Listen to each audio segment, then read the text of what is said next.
Hi friends, இது வந்து எங்கள் ஊர்னால் நான் பிறந்த ஊரில் திருவிழா ரெட்டியாப்பட்டியில் அங்கே எடுத்தது தான். அங்கே திருவிழா விழாக்கெலாம் எடுக்கலான்னு போனேன்.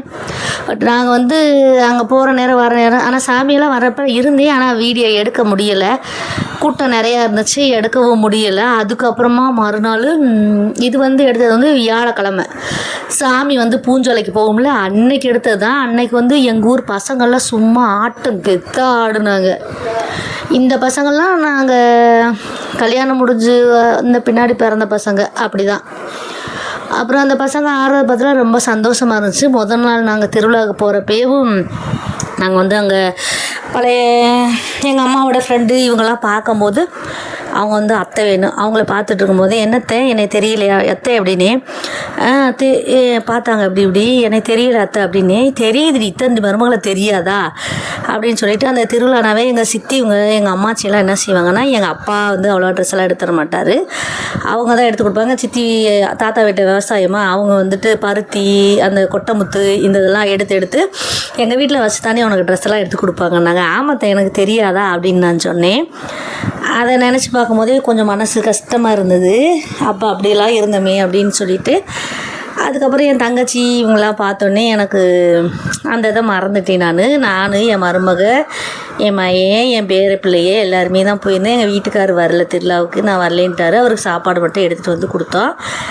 அப்புறம் அங்கே என் தங்கச்சி வீட்டில் கொஞ்சம் நேரம் உட்காந்துட்டு, அன்றைக்கி செவ்வாய்க்கிழமை நாங்கள் போயிட்டு உட்காந்துட்டு, அப்புறம் எங்கள் அண்ணன் வீட்டில் வேறு கொஞ்சம் உட்காந்துட்டு அதெல்லாம் பார்த்து முடிச்சுட்டு எங்கள் மருமகளும் என் பையனும் சாப்பிட்டு கிளம்பிட்டாங்க. அதுக்கப்புறமா நான் காலையில் இருந்து சாமி வந்ததெல்லாம் பார்த்துட்டு தான் நான் ரொம்ப நாள் ஆச்சு ரெட்டியாப்பட்டிக்குள்ளே சாமி. நான் என்னை கல்யாணம் முடிச்சு கொடுக்கறதுக்கு முன்னாடி நான் சின்ன பிள்ளையாக இருக்கும் போதே அங்கே பார்த்ததான் சாமி வர்றதை.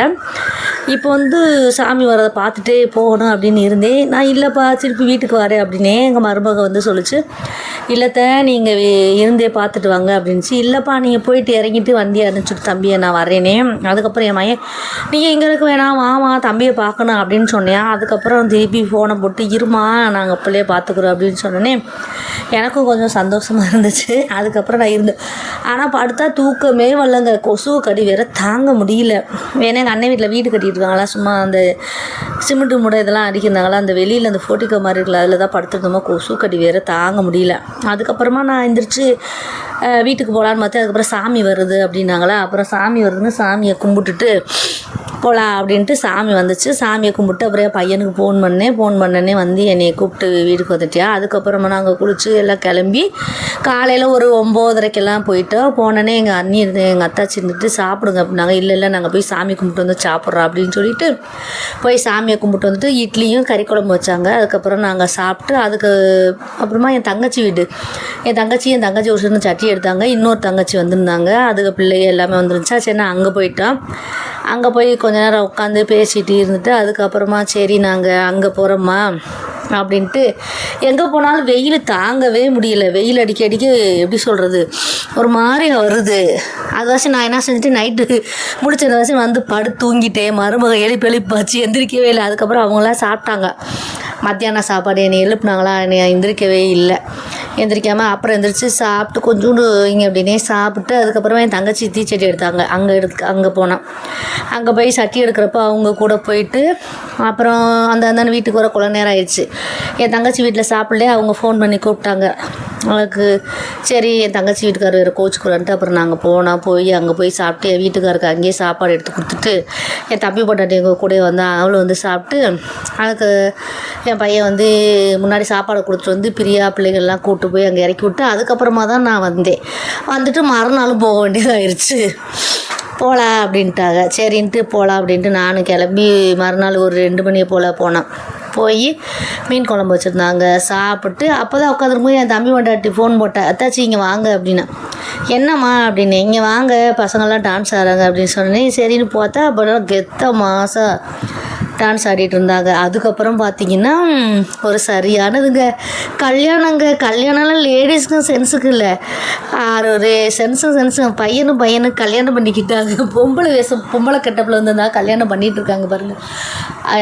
கல்யாணம் பண்ணணும் அப்படின்னு சொல்லிட்டு அவங்க எல்லாம் கல்யாணம் பண்ணாங்களா. அதை பார்த்து எனக்கு ரொம்ப செருப்பு தாங்கவே முடியல. சரி அதையும் வீடியோ எடுத்துகிறோம் அப்படின்னு சொல்லிட்டு வீடியோ எடுத்து 2 பேருமே ஆம்பளைங்க தான். கல்யாணம்லாம் முடித்தாங்க. ஐயையோ என்னங்களா இது புதுசு புதுசாக இருக்கே, நாங்கள் சின்ன பிள்ளையா இருக்கும்போது இப்படிலாம் இல்லையே, இப்போ எங்கள் பிள்ளைங்க சின்ன பிள்ளையா இருக்கும்போது அப்படி இல்லை, என் பேர பிள்ளை வந்து முன்னாடி இந்த மாதிரிலாம் நடக்குதே அப்படின்னு சொல்லிட்டு கோயிலுக்குள்ளே போய் வீடியோ எடுத்தா பார்த்தா எல்லாம் தாலி கட்டுறதுக்கு ரெடியாக மாப்பிள்ளை நிற்கிறாரு. பொண்ணை பாருங்கள், நெக்லஸ் மட்டும் எத்தனை தண்டி போட்டு மஞ்சள் கயிறை தூக்கிட்டு நிற்கிறாருங்க தாலி கட்டுறதுக்கு. இதுவே ஒரு கூத்தான காமெடி தான்.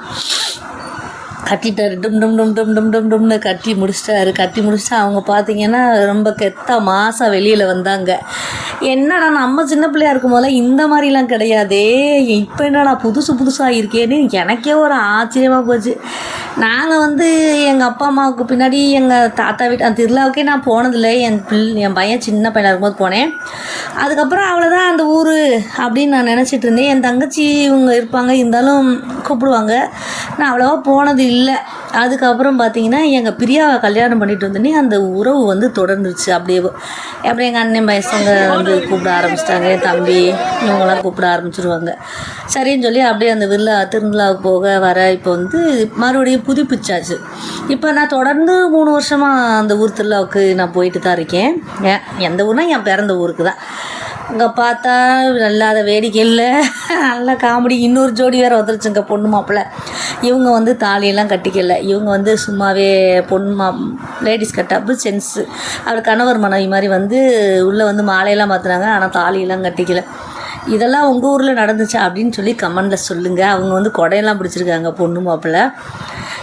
நான் வந்து ருத்திவேகா தூக்கிட்டு போய் தாங்க வேடிக்கை பார்த்தேன். அப்புறம் தக்ஷாவையும் தூக்கிட்டு போய் தான் வேடிக்கை பார்ப்பேன். 2 பிள்ளையும் பாப்பா வச்சு பார்த்துக்க முடியலை, ஏன்னா தம்பி விட்டுட்டு வீட்டுக்கு வந்துட்டேன். அதுக்கப்புறம் சரிட்டு இன்னும் சாமி தூக்க நேராகுன்ட்டு நாங்கள் சாமி தூக்க வந்து வில்லனாவே போனோம். அங்கே பார்த்தா இந்த ஆட்டம் பாட்டம் கொண்டாட்டமாக தான் இருந்துச்சு. சாமி தூக்கவே ரொம்ப நேரம் ஆயிடுச்சுங்க. 8 மணி 9 மணிக்கிட்ட ஆயிடுச்சு. அதுக்கப்புறமா நம்ம அங்கே கரைக்கு சாமி பூஞ்சோலை அங்கே வரையும் போக முடியாதுன்னு சொல்லிட்டு கொஞ்சம் தூரம் போயிட்டு அப்படியே நாங்கள் திரும்பி வந்துட்டோம். ஏன்னா முடியல, பிள்ளை வேறு தூங்கிட்டா தக்ஷா. நீங்களாம் சின்ன வயசில் பார்த்ததுக்கு இப்போ உங்கள் ஊரை திருவிழா பார்க்குறது எவ்வளோ வித்தியாசம் இருக்குதுன்னு சொல்லி கமெண்டில் சொல்லுங்கள். ஆனால் அங்கே விளையாட்டு போட்டி அந்த மாதிரிலாம் எதுவுமே வைக்கலாம். மஞ்சள் தண்ணி தாங்க ஊற்றுவாங்க. இப்போ என்னமோ முட்டையெல்லாம் அடிக்கிறாங்க, என்னென்னமோ பண்ணுறாங்கங்க. அதெல்லாம் பார்த்து எனக்கு என்னடா இப்படியெல்லாம் பண்ணிகிட்டு இருக்காங்க. மஞ்சள் நீர் அடி தான் பண்ணுவாங்க, நீளத்தை வாங்கி அடிக்கிறாங்க, பெயிண்ட் மாதிரி ஊற்றுறாங்க, அப்படிலாம் ஊற்றிக்கிட்டு இருந்தாங்க. அதவே பார்த்து எனக்கு என்னடா இப்படியெல்லாமா இருக்குது. இப்போ வர எங்கள் ஊரில் வந்து இந்துக்கள் கோயிலெலாம் கும்பிட மாட்டேன், கிறிஸ்டின் கோயில் மட்டும் தான் கும்பிடுவோம். அதுவாசி இந்த மஞ்சள் நீர் வீட்டில் அதெல்லாம் இல்லைல்ல. இங்கே பார்த்தோன்னே இன்னும் இப்படி இருக்குது. நான் குள்ளப்புறத்துக்கு போவேன், அங்கே போகிறப்ப மஞ்சள் நீர் விளையாடுவாங்க. நாங்கள் அதெல்லாம் போய் பார்த்ததில்ல.